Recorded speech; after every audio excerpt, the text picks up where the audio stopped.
Hello बच्चों। तो एक छोटा सा सेशन मैं लूंगा। तो इस सेशन के अंदर, इस लेक्चर के अंदर मैं आपको ऑर्गेनिक कंपाउंड्स के तीन इंटरमीडिएट्स के बारे में बताऊंगा। उन तीन इंटरमीडिएट्स को हम बेसिकली कंपेयर करेंगे, राइट, जो कि मोस्ट इंपॉर्टेंट है। एक इंटरमीडिएट है कार्बोकैटायन, और दूसरा है बेटा कार्बोएनायन, और तीसरा है फ्री रेडिकल। तो बेसिकली मैं कार्बोकैटायन, कार्बोएनायन और फ्री रेडिकल की डिफरेंट प्रॉपर्टीज के ऊपर कमेंट करूंगा, ठीक है। तो देखो, जब हम ऑर्गेनिक कंपाउंड्स की बात करते हैं तो हमें पता है कि ऑर्गेनिक कंपाउंड्स की ऑर्गेनिक रिएक्शंस के अंदर मेजॉरिटी ऑफ द इंटरमीडिएट्स होते हैं, राइट। लेकिन जो मोस्ट कॉमन होते हैं वो तीन होते हैं: कार्बोकैटायन, कार्बोएनायन एंड फ्री रेडिकल। तो देखो बच्चों, मान लो एक एक साइड से लेट सपोज मैं लूंगा कार्बोकैटायन, ठीक है, और दूसरी साइड से लेट सपोज मैं लूंगा फ्री रेडिकल, फ्री रेडिकल। और एग्जैक्टली इसी तरह से मान लो यहां पे मैं लूंगा कार्बोएनाइन, ठीक है। तो ये कार्बोकैटायन, कार्बोएनाइन या फ्री रेडिकल क्या है? ये बेसिकली हमारे रिएक्शन इंटरमीडिएट्स होते हैं, ठीक है। मतलब ये स्पीशीज रिएक्शन के दौरान बन भी जाते हैं और रिएक्शन के दौरान बेटा डिकम्पोज भी हो जाते हैं। उन्हीं स्पीशीज का नाम होता है रिएक्शन इंटरमीडिएट्स, ठीक है।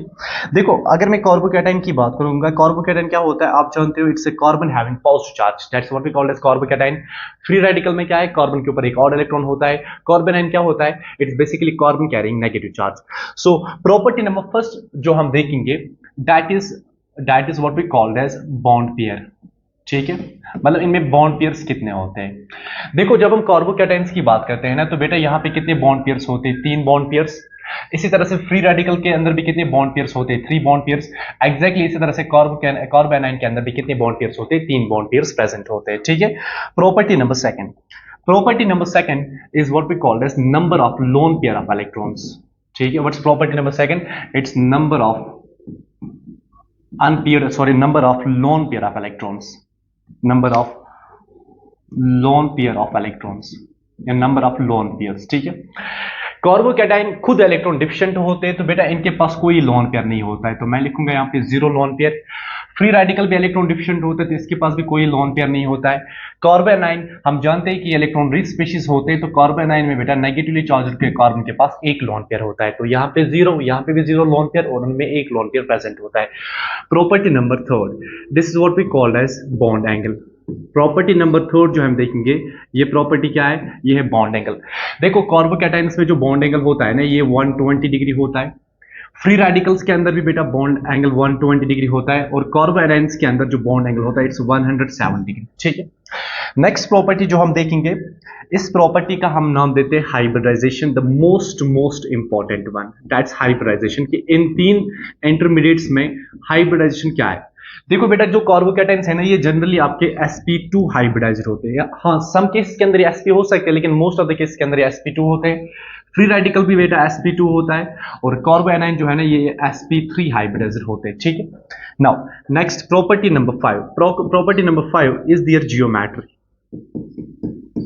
चूंकि कार्बोकैटायंस sp2 हाइब्रिडाइज्ड होते हैं, तो हम जानते हैं कि इनकी जो जियोमेट्री होगी that will be trigonal planar, ठीक है। ये ट्राइगोनल प्लैनर जियोमेट्री अडॉप्ट करते हैं।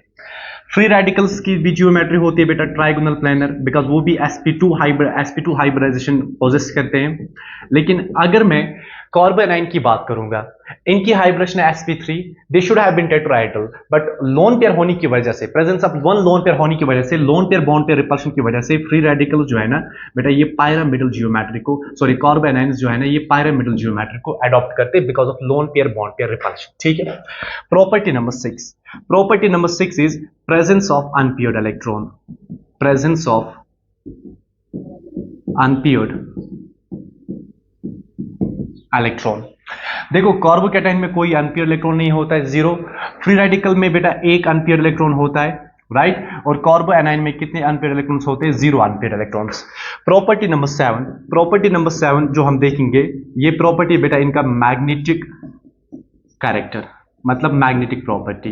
अब मैग्नेटिक प्रॉपर्टी से मतलब है क्या, ये डायमैग्नेटिक होंगे या पैरामैग्नेटिक? देखो, जिस सिस्टम के पास कोई भी अनपेयर्ड इलेक्ट्रॉन नहीं होता है ना, वो सिस्टम खुद नेचर में क्या होता है? डायमैग्नेटिक। तो कार्बोकैटायंस खुद क्या है? Diamagnetic, due to the absence of any unpaired electron. क्योंकि फ्री रेडिकल में एक अनपेयर्ड इलेक्ट्रॉन प्रेजेंट है, और जब किसी मॉलिक्यूल के पास एक अनपेयर्ड इलेक्ट्रॉन होगा, वो नेचर में क्या होता है? पैरामैग्नेटिक। तो फ्री रेडिकल खुद क्या होता है? ये खुद पैरामैग्नेटिक होता है। This is paramagnetic in nature. ठीक है। एग्जैक्टली इसी तरह से कार्बोनाइन के पास कोई भी अनपेयर इलेक्ट्रॉन नहीं है, तो कार्बोनाइन भी क्या होता है, it's diamagnetic in nature, diamagnetic in nature, ठीक है। Next property is there stability order, ठीक है। और ये जो स्टेबिलिटी ऑर्डर में दूंगा, ये स्टेबिलिटी ऑर्डर होगा बेटा on the base of positive inductive effect, on the base of positive inductive effect. देखो, जब हम बात करते हैं ना कार्बोकैटाइंस की और फ्री रेडिकल्स की, ये खुद इलेक्ट्रॉन डिफिशिएंट होते हैं, तो बेटा इनकी स्टेबिलिटी जो है ना वो बेसिकली पॉजिटिव इलेक्ट्रॉनिक फैक्टर्स क्या करते हैं, इंक्रीज करते हैं। मतलब एक ऐसा ग्रुप जिसके पास पॉजिटिव इंडक्टिव इफेक्ट होगा, जो कि खुद एक इलेक्ट्रॉन डोनेटिंग नेचर का होगा, वो कार्बोकैटायन और फ्री रेडिकल की स्टेबिलिटी को क्या करता है, इंक्रीज करता है। लेकिन कार्बोएनाइन खुद एक इलेक्ट्रॉन रिच स्पीशीज है, और किसी भी अगर आप कार्बोएनाइन को स्टेबलाइज करना चाहते हो तो आपको एक ही काम करनी होगी, उसकी नेगेटिव चार्ज को कम करना होगा, ठीक है। अब नेगेटिव चार्ज को कम कौन करेगा, जो विड्रॉइंग हो गया donating, obviously withdrawing, because withdrawing इस इलेक्ट्रॉन डेंसिटी विड्रॉ करेगा, दैट्स द रीजन कार्बोएनाइंस को स्टेबलाइज करता है बेटा माइनस आई ग्रुप, और इंडक्टिव इफेक्ट सॉरी कार्बोकैटायन और फ्री रेडिकल को स्टेबलाइज करता है बेटा inductive effect, that's positive inductive effect. अगर मैं स्टेबिलिटी ऑर्डर की बात करूं, एक चीज याद रखना, on the base of positive inductive effect सबसे ज्यादा स्टेबल कार्बोकैटायन होता है 3 degree, 3 degree carbocation is more stable then 2 degree carbocation which is more stable than 1 degree carbocation, that's 1 degree C+, ठीक है। इसी तरह से फ्री रेडिकल में अगर हम देखेंगे, 3 degree free radical is more stable then 2 degree free radical which is more stable than 1 degree free radical, ठीक है। लेकिन कार्बोएनाइंस के केस में उल्टा हो जाता है, ठीक है। कार्बोएनाइंस के केस में आप याद रखना, जो 1 डिग्री कार्बोएनाइन होता है 1 degree C-, it's more stable then 2 degree C-, that's more stable than 3 degree C-. Property number 9. Property number 9 is their reactivity order. जो next property हम देखेंगे वो हम क्या देखेंगे, reactivity order, ठीक है। देखो बेटा, हम जानते हैं कि जब हम रिएक्टिविटी की बात करते हैं, एक चीज याद रखना, जो रिएक्टिविटी होती है ना, reactivity, remember it's inversely proportional to stability. That means एक सिस्टम जितना ज्यादा स्टेबल होगा, कहने से उतनी उसकी रिएक्टिविटी कम होगी। तो स्टेबिलिटी ऑर्डर तो जानते हो ना आप, अब इसका उल्टा करो तो आपको क्या मिलेगी, आपको मिलेगी यहां पे बेटा रिएक्टिविटी ऑर्डर। तो अगर मैं रिएक्टिविटी ऑर्डर की बात करूं तो हमें पता है कि 1 degree carbocation is more reactive than 2 degree carbocation which will be more reactive than 3 degree carbocation. इसी तरह से 1 degree free radical will be more reactive than 2 degree free radical which will be more reactive than 3 degree free radical, ठीक है। 3 degree free radical, right, this is 3 degree free radical, 3 degree free radical. C के ऊपर odd electron is what we call as carbon free radical.